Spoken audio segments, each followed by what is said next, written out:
Sa bidyong ito ay share ko nga lang pala sa inyo kung ano nga ba yung mga benepisyo ng maging isang permanent resident dito sa New Zealand.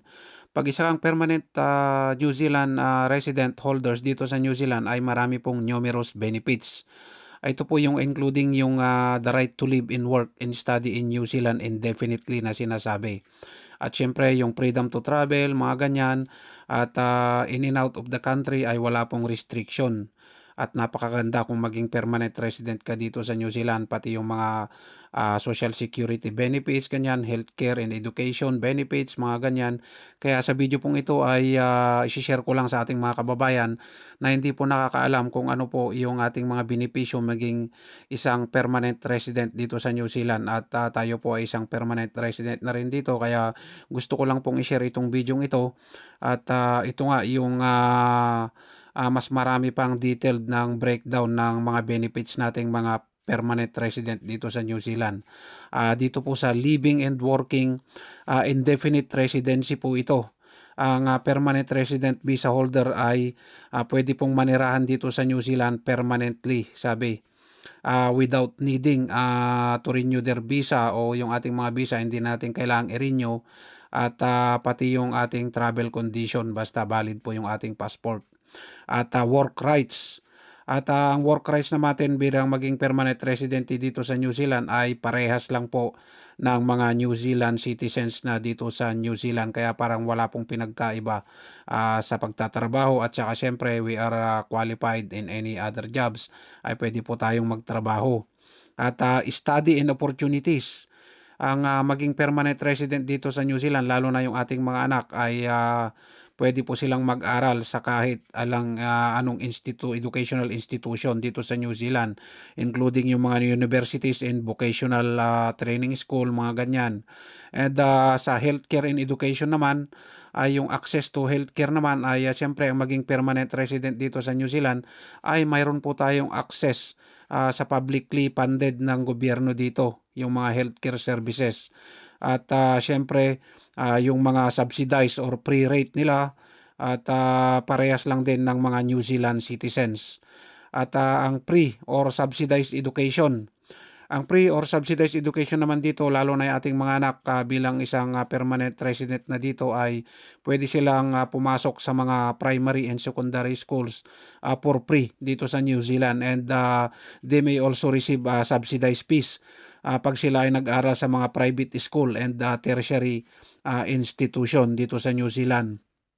And, ang social security and financial assistance naman, ang social security benefits ay, ang maging permanent resident dito sa New Zealand ay, maybe, we are eligible, for certain, social security benefits tulad ng, job seeker support, sole parent support, and, supported living payment after residing in New Zealand for a specific period of time.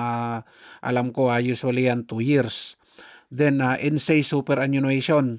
Ito po yung, superannuation ay ang permanent resident din po ay, can also, eventually, become eligible for New Zealand superannuation. Ang, ito po kasi yung, retirement pension dito sa bansang New Zealand. At, alam ko pagka based sa immigration or sa New Zealand ay, ito po ay 'pag nanirahan ka dito ng 10 taon. Travel and family naman, ang travel freedom naman nating mga permanent resident ay, we can travel in and out of the New Zealand as often as they need without restriction. Kaya wala pong restriction at, basta ma-provide lang natin na yung ating passport ay valid, siyempre. At, family sponsorship, ang permanent resident ay kini-sponsor yung ating mga partner, dependent children, ganyan, under 24 years old for residency.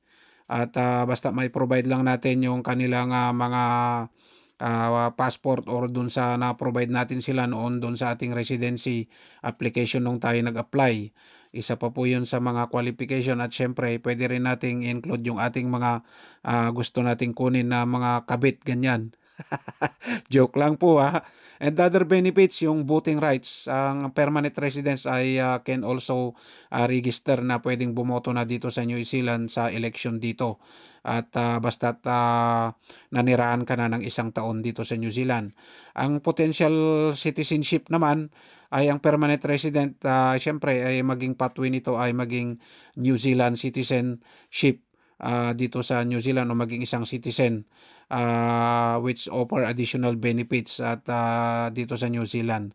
Lalong-lalo na siyempre yung maging isang black passport o maging isang New Zealand citizen dito sa New Zealand. Ayun, sana nakatulong po itong, video na ito sa ating mga kapwa permanent resident dito sa New Zealand para at least alam natin kung ano ba yung ating mga benepisyo na maging isang permanent resident dito or, if we want to move on to, the next level, sabi nga ang maging, New Zealand citizen dito sa New Zealand. Ayun, paki-share naman po itong video para makatulong po sa ating mga kababayan lalong-lalo na po yung mga iba na nagtatanong din kung ano nga ba yung maging, benepisyo ng isang maging permanent resident dito sa New Zealand. Ayun, God bless po. Pa-share naman and, maraming salamat po sa laging panonood ng ating mga videos. God bless po. Bye-bye.